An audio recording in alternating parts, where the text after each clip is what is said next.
This is the 5th online event of Ecolysis food positioning process. We've gone a long way already, and we present what we've done so far. I'm Laurence from the advocate team of Ecolysis. I'm here with Katerina of Advocate. Katerina Bukoyanis, can you wave so people see who you are if they don't know you yet? Hello. There's also Juliette Moison from the advocate team. Juliette, can you wave? People? And there's Enrique Cachetas from our tech team. Hello, hello. So any question you have on the tech, you can ask Enrique. And we also have Pauline from our Inspire team, our communication team. Okay, let's start. This will be a recorded meeting. So bear in mind that it is recorded. Please shut your camera down if you don't want to appear. The breakout rooms won't be recorded though. All right, let's kick this off. So today's agenda, and I hope I'm sharing my slides. Yes, I am. Okay. Yeah. Today's agenda, we will talk about why we're here, why do we talk about food, why are community-led initiatives relevant, and why is it relevant now to do this policy positioning. We'll have a process overview, what we've done so far, and we will present the building blocks of this policy positioning. We presented that in an event a month ago, and this is the second part of that deepening phase.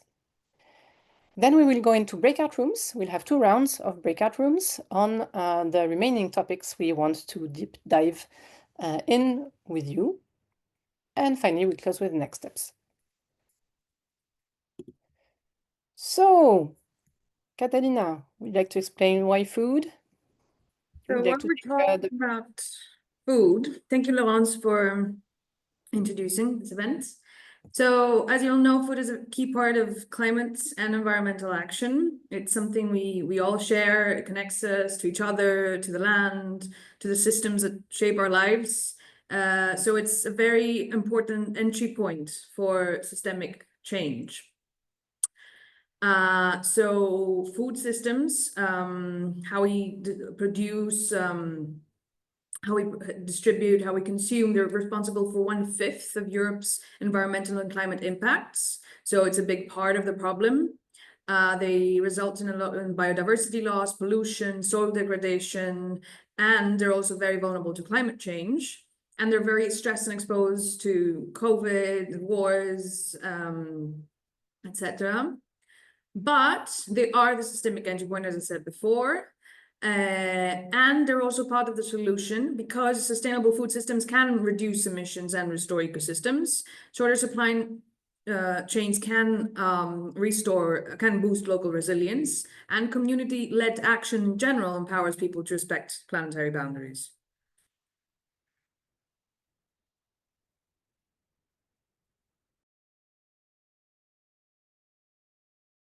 Laurence, you're muted.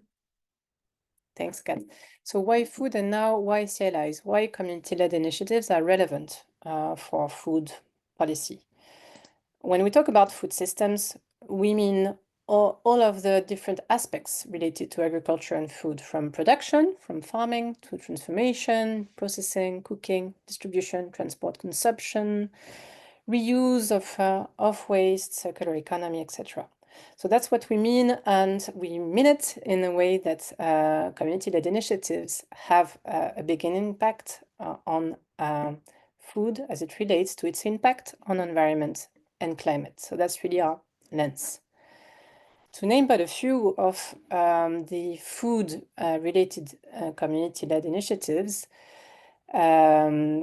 we can think, of course, about community-supported agriculture. So on the production side, farmers joining up with consumers, with eaters to have better conditions, better social conditions. Food councils, there are lots of examples in cities of how this reinvents food democracy. Food cooperatives, again, between consumers and farmers. Regional food networks, marketplaces, collective kitchens, composting, zero waste initiatives, or urban community gardens or food forests. All of these we consider to be part of community-led initiatives and reinvent the way we eat and consume our food and produce it. Now, why now? Juliette? So we are leading this policy positioning process now because it is currently a highly topical issue at EU level. Following consultation with multiple stakeholders on these issues, the new European Commission issued last February its vision for agriculture and food. This is its strategic roadmap that will guide any upcoming policy proposals and legislative initiatives regarding agri-food systems.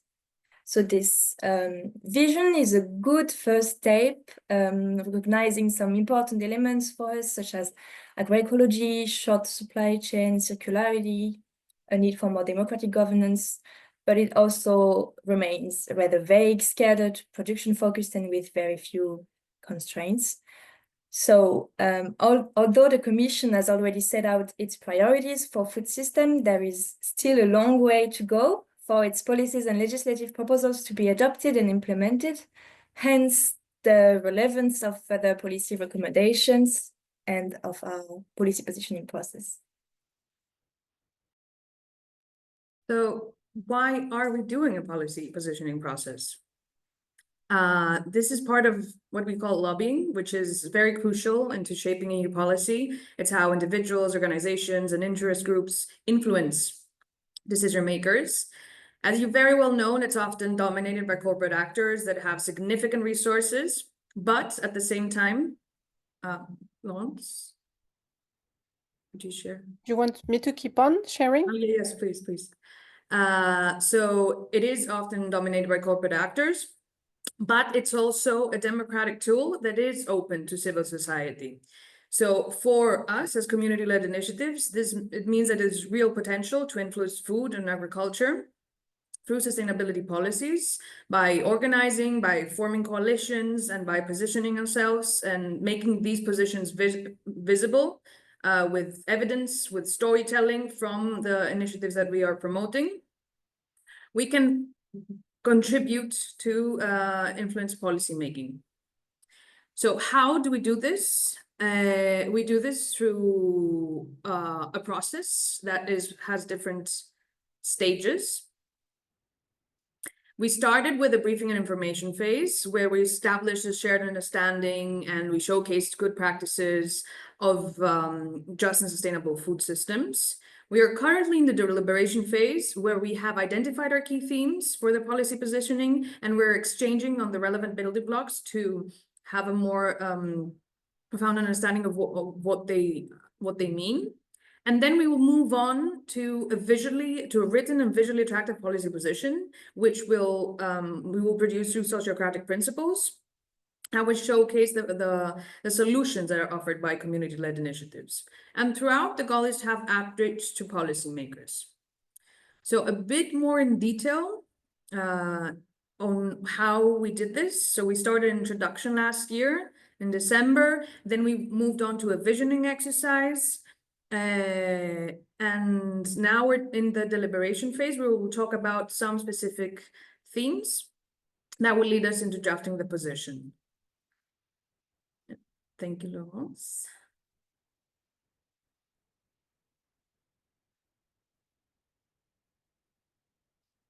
Laurence?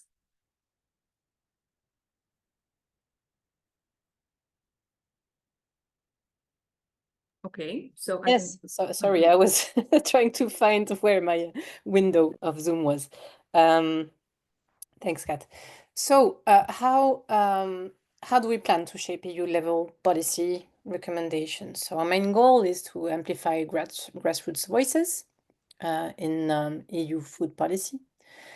We'll have two main outputs and one overall throughout.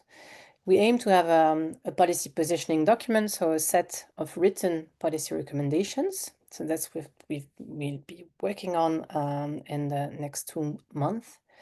We will also present a collection of stories of initiatives for each of the policy recommendations we come up with. We will have one story giving life to what we ask policymakers to do. And we also continuously engage in a dialogue with policymakers during this process. But of course, we will enhance that once we have the policy recommendations. Now is the time for the poll. No, sorry, it's not the time for the poll. It's not? So is that the slide about the poll? It's time for the Mentimeter. It's time for the Mentimeter, yes. That's what I meant. So Okay. you'll have a Well, I'm going to stop sharing then. Okay. Here you go.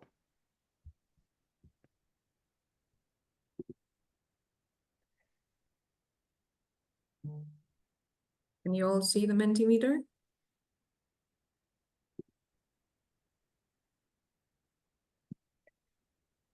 Can you let us know if you don't see the Mentimeter?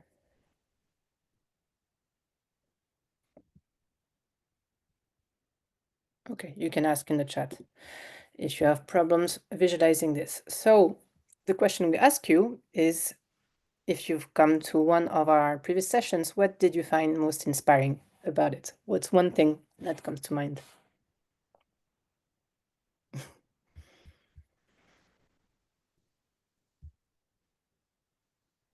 So case studies are mentioned twice. Sharing moments.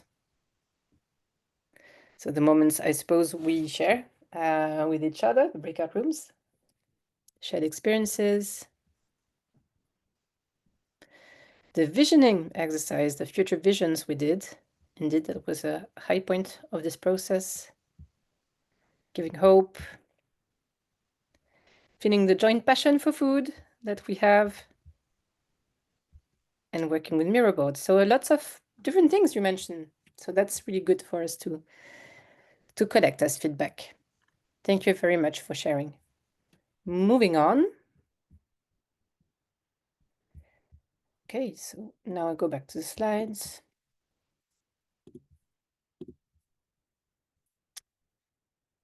So we've had 4 sessions so far. How have we harvested all of that? We've harvested all of your feedback, all of the discussions we've had together into 7 key themes, which we call building blocks, and that we use as anchors to deepen the debates.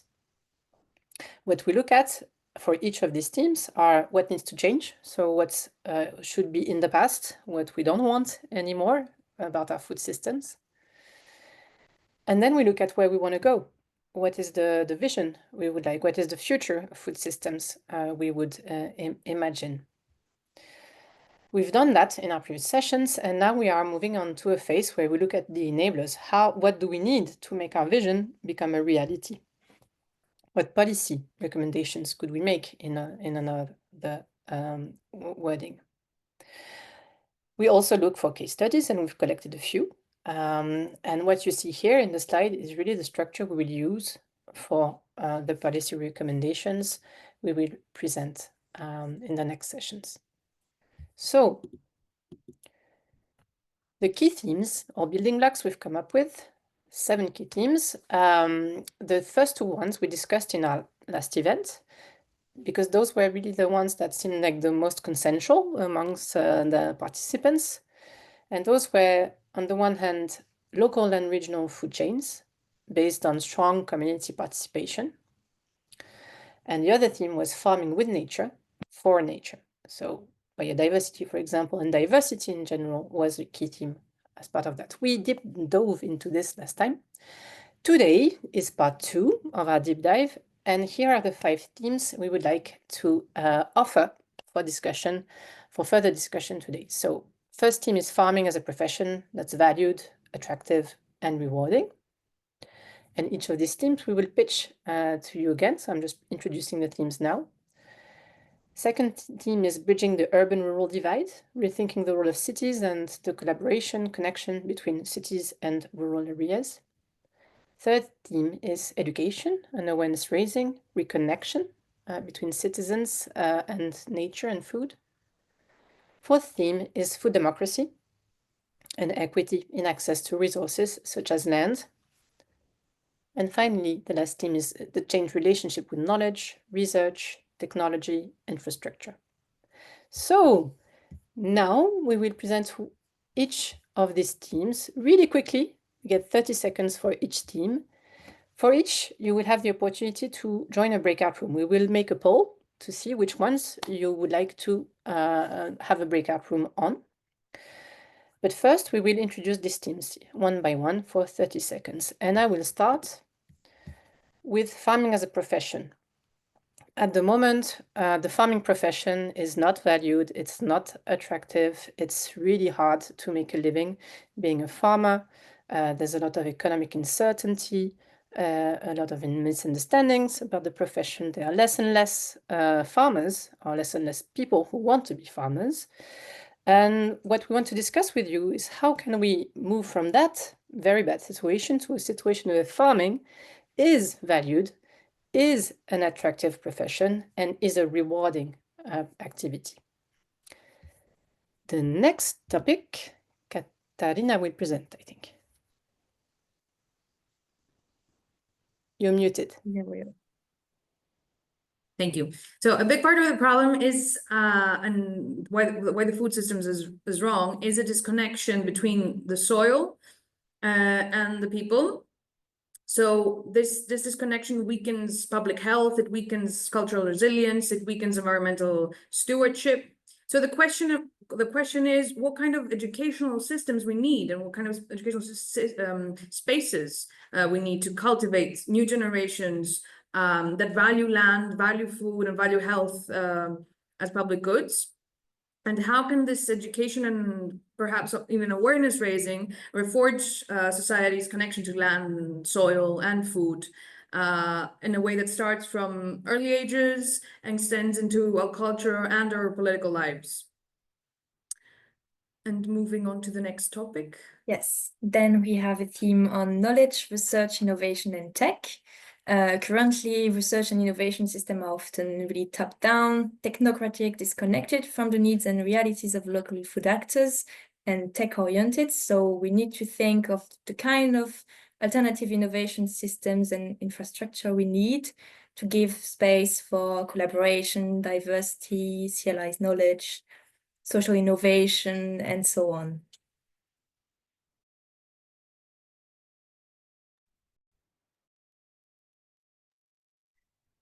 Thank you, Juliette. The next topic is bridging the urban-rural divide. So we talk a lot about rural areas and farming, and indeed most of the production is done in rural areas. However, most of the food is eaten in cities, while cities are actually unable to feed their population. So first thing is, how do we reconnect these two areas, urban and rural, in a shared food system, while we actually want to relocalize food systems? How do we do this math? And then what is the role of cities in food production? What kind of food production can cities have? Can also be part of this topic. Final theme. And the last theme is food, democracy, and equity. So food is not one more fuel, it's not petroleum, it's a basic human right, it's a foundation for public health. It's also, as we mentioned earlier, it's a leverage point for systemic change.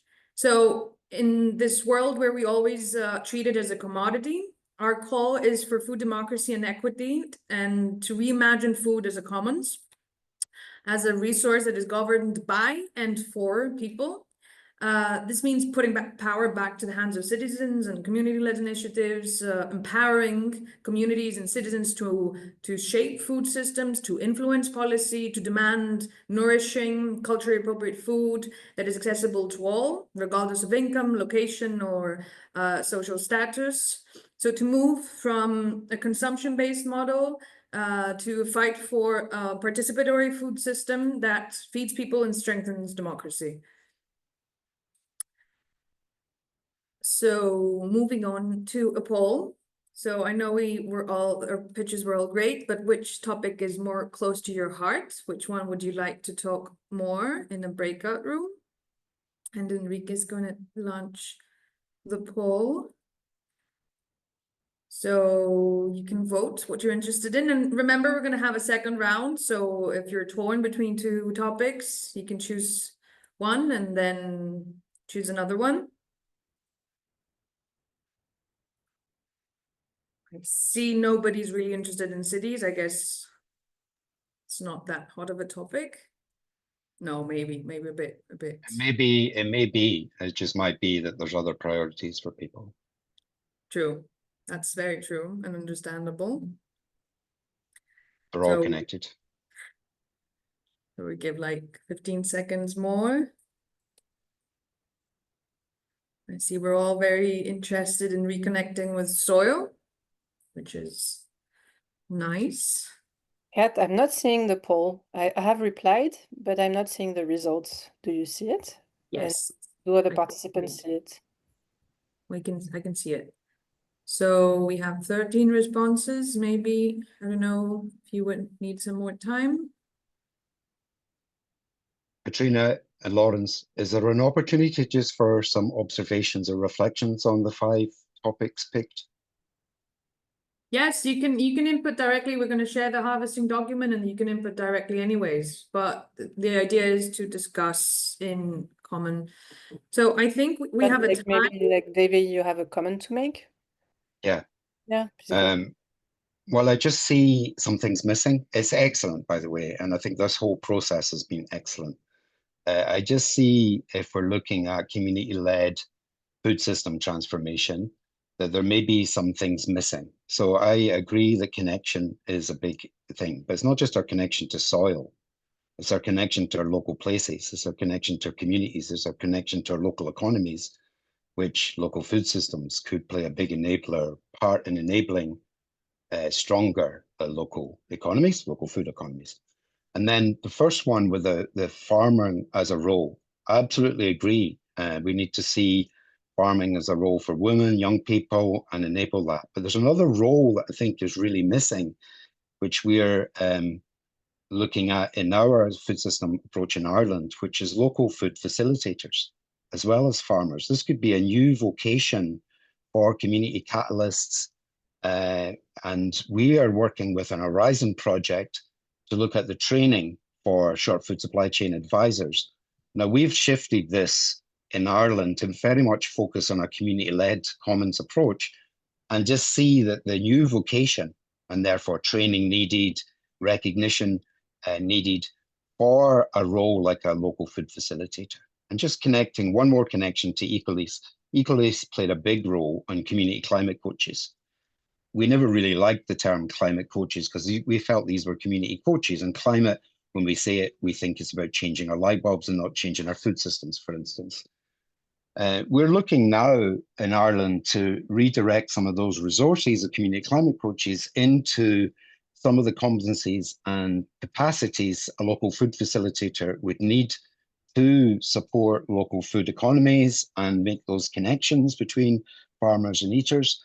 I just think that role, and that's why I've picked to go into the role of the farmer, could be extended to roles of farmers and community local food facilitators, say, for instance, would strengthen that. Could go more into that, Yep. but there's enough. Thanks, Davey. Actually, we've presented this really quickly, but that's exactly the type of thinking that we would like to trigger. And when you look at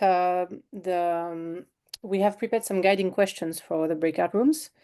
And in there, on this topic of farming as a profession, there's actually a guiding question of what other professions can we think of, or what is the role of citizens in this? What kind of jobs could exist in this new food economy?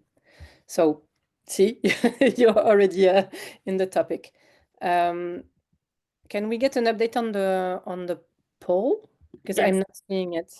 So what are the popular themes? So we have education, awareness raising, and reconnection, farming as a profession, and food democracy.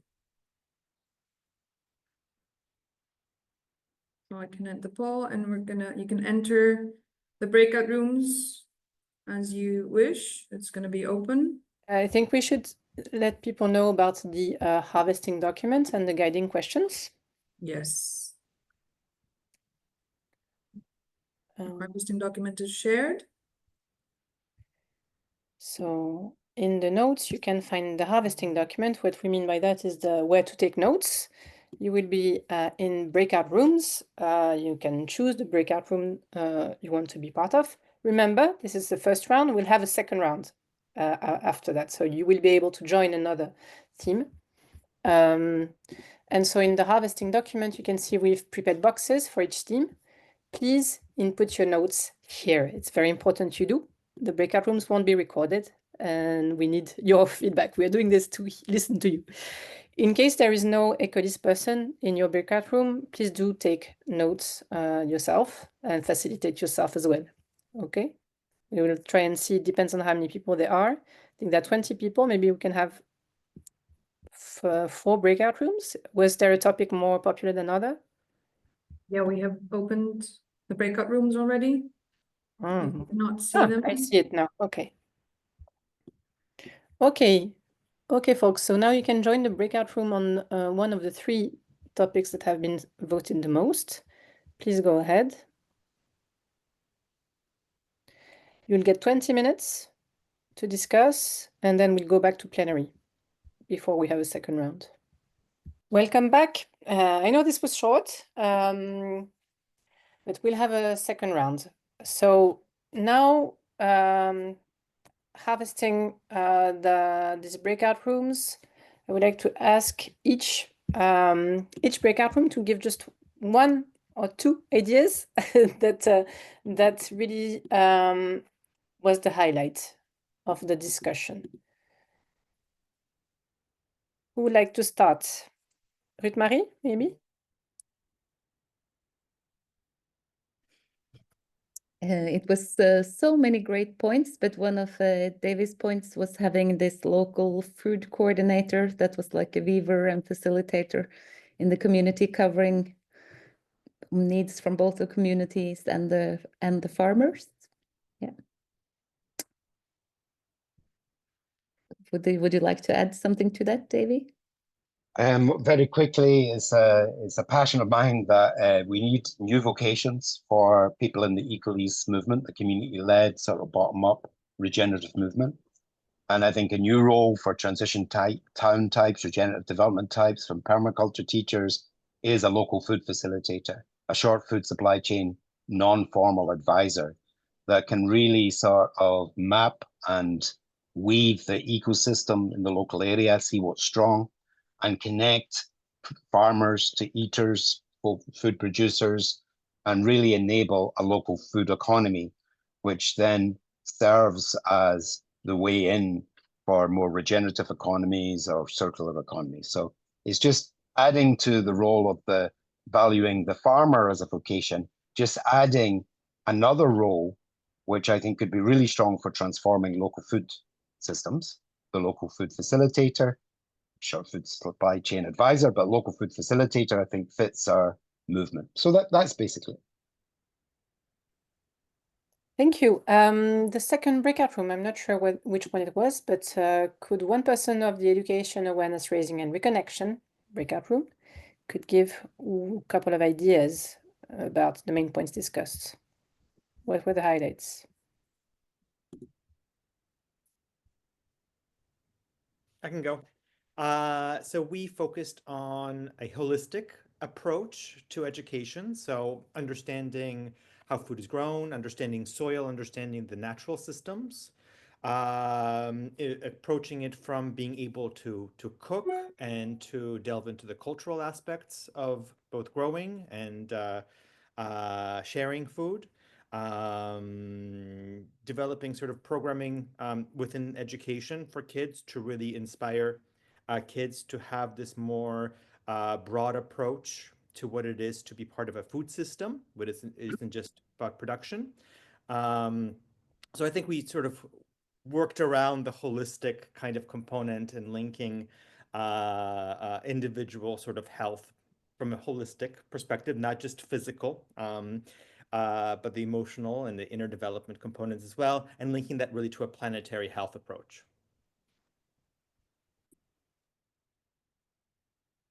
Really good. Next breakout room, the last one. What was the topic again?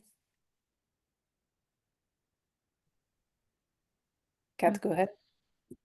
Sophia can share if you'd Or like. Lynn. Our topic was the Food what was it democracy. here? Yes, food democracy and equity. I don't know, Lynn, would you like to share?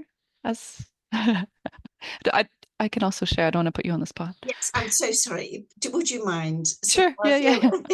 I mean, I'll share one thing I learned with Lynn from Lynn that will stick with me is this link between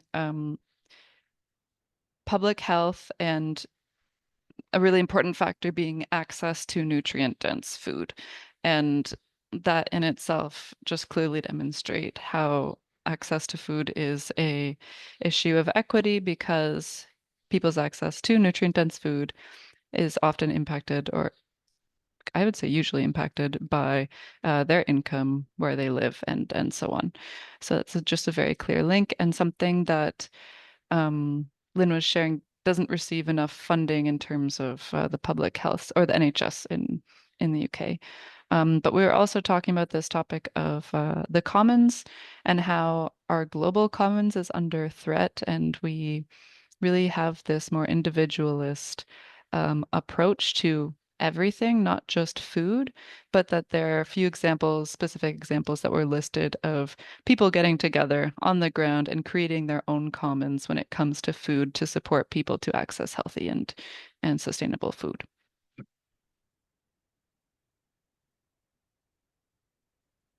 Thank you very much. And I think we only had 3 breakout rooms. If I'm forgetting anyone, please flag it. We are doing this as it goes because, of course, we never know how many people show up. So we are adapting it at the last minute.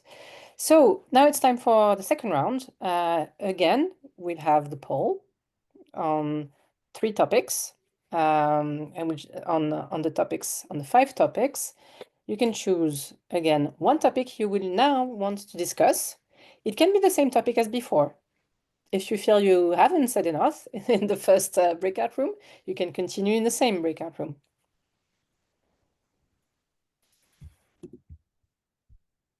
Giving a minute for people to vote, and as I'm not seeing the results of the vote, Kat, I will ask you to tell me what's going on.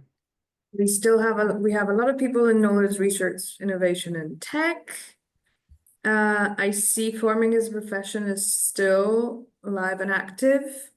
And then we would have the bridging the urban-rural divide that we didn't discuss before, I guess. So knowledge, farming, and the urban-rural divide, unless someone else. Give them one more second to see if anyone else would like to vote.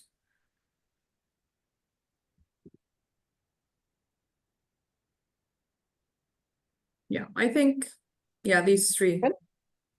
Mm-hmm. Okay, so again, it's the farming, knowledge, and Education, awareness raising, and reconnection. okay. and is that what you said? So Sorry, no. Farming as a profession, knowledge, research, innovation, and tech, and then bridging the urban-rural divide. Yeah, 3 topics. So again, people can now choose the breakout room they want to join for the next 20 minutes. So please, it will appear again. It's not created yet, is it? Now it's created. So it's this little icon with 4 boxes with a square divided in 4. And if you click on that, you can choose the breakout room you would like to join now for 20 minutes. And again, please take notes.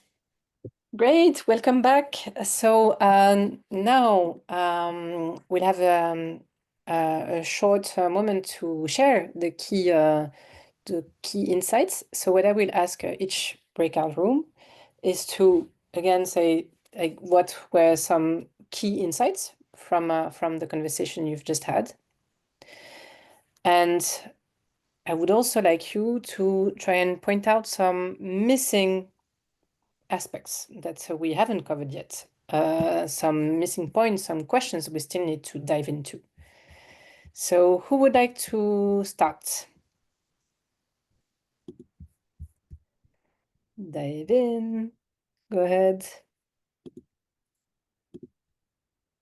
I'll go for our group if no one's going. Go ahead, David. Where were you? We were in innovation technology, what kind of research innovation systems we need. And we had a really rich discussion, really looking at if we're going to use tech to use appropriately, and that technology isn't just high tech. There's a lot of indigenous technologies out there right now. We need to be thinking at that bioregional scale, as Mark brought in.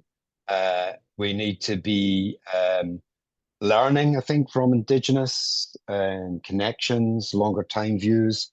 There's a lot of stories and examples out there, especially in our ecosystem, that needs to connect CSAs, different ways of doing and using online technology like the OFN model, which is user-led, community-led.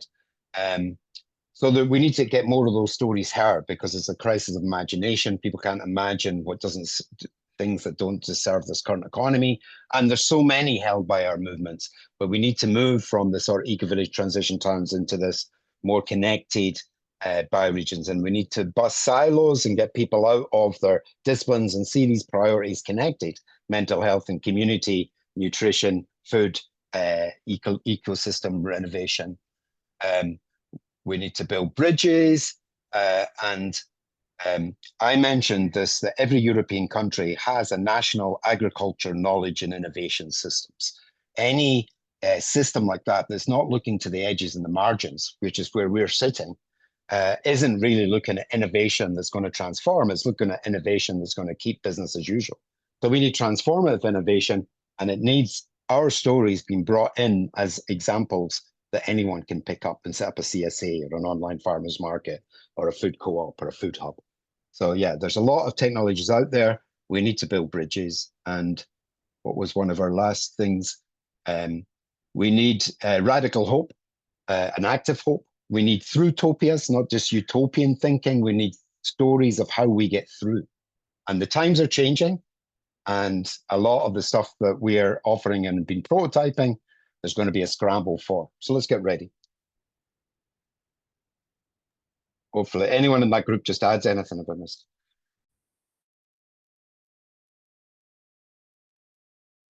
Thanks, Davy. So I think you've also mentioned some unresolved questions there. So things that still need to be built. So that's very helpful. Who would like to go next? So I was in the urban rural group. Aline or Sophia would like to share one or two key insights and unresolved questions. We had a great conclusion by Aline on that. Yeah, it was also a very interesting discussion where I put the typical permaculture problem is a solution. So the problem is the city. For me, the solution is not living in the city. And that was kind of like, no, wait, no, that should not be the response to this breakout challenge. Yeah, very interesting thinking about what green spaces are available, which cities are able to actually feed their population. Is it to do with size? Is it to do with nature still being available in the surrounding areas? What about water, though, which is also my main topic as a permaculture designer, facilitator, consultant. And we see that megapolis like Barcelona, for example, just really guzzle up all the water that should actually be going to food cultivation. And then they actually then, of course, point to the farmers, as in you're using up all the water that should be going to the city, so let's just cut a few more trees in the top of the watershed so that we can get more blue water to the city. And in doing so, cutting the green water cycle even more. So it's of course a complex system, but I would really love to see a bit more of water in all of these topics, actually, in knowledge and innovation as well, in education, in farming as such. So yeah, I think there's no food without water, because 95% of our food comes from the soil. And therefore needs water to be a rich living soil. So future topic, future Point conversation. taken. Food, water is everywhere, but still, as a consequence, it's not one of the key topics. So point taken, Aline, for the next steps. The last breakout room, we can go and talk about it quickly as we are running out of time. Who was there? That was Ruth. Would you like to share? We spoke a lot about the economy around the small farms as well, and we had this paradox that in Denmark we're actually missing new and regenerative farmers for all the projects that are, and in Greece they have surplus. So some kind of this kind of in solution for how to get economy for farmers to enter new projects, and also the really missing of the education that supports the new way of farming, so that we can get the right kind of farmers through, and especially the economy for having what is it called, internships. And sorry, I got a bit distracted because my neighbor just came by, so I'm jumping from is okay. Would you like to add something, Katarina? No, Yeah, thank you very much. Yeah. unresolved question?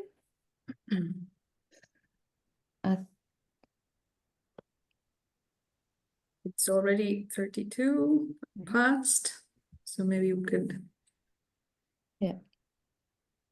close lawns. Yeah, I was just giving a minute for Ruth to give thoughts on that. But okay, so indeed, it's 2 minutes past. Thanks for keeping with us if you didn't have another meeting to jump to. So thank you very much. This was a very rich conversation. I think we're getting deeper and deeper, and that was the point. Just on the next steps, quickly before we say goodbye. We will have two to three next events, but more importantly, we are now going into the actual proposal drafting, so that Ecolis will take all of this feedback and will come up with a proposal on policy recommendations, which we'll present to you in a date to be confirmed. So stay tuned, please, to our next events. And we will do also an in-person policy event in Brussels in November, so we can announce that now, just for you to put in your calendars, as you might be called to join us in this, but more to come on that. Thank you very much for the time you are continuously giving us, and much appreciated. And now is the time to say goodbye. Goodbye and see you next time.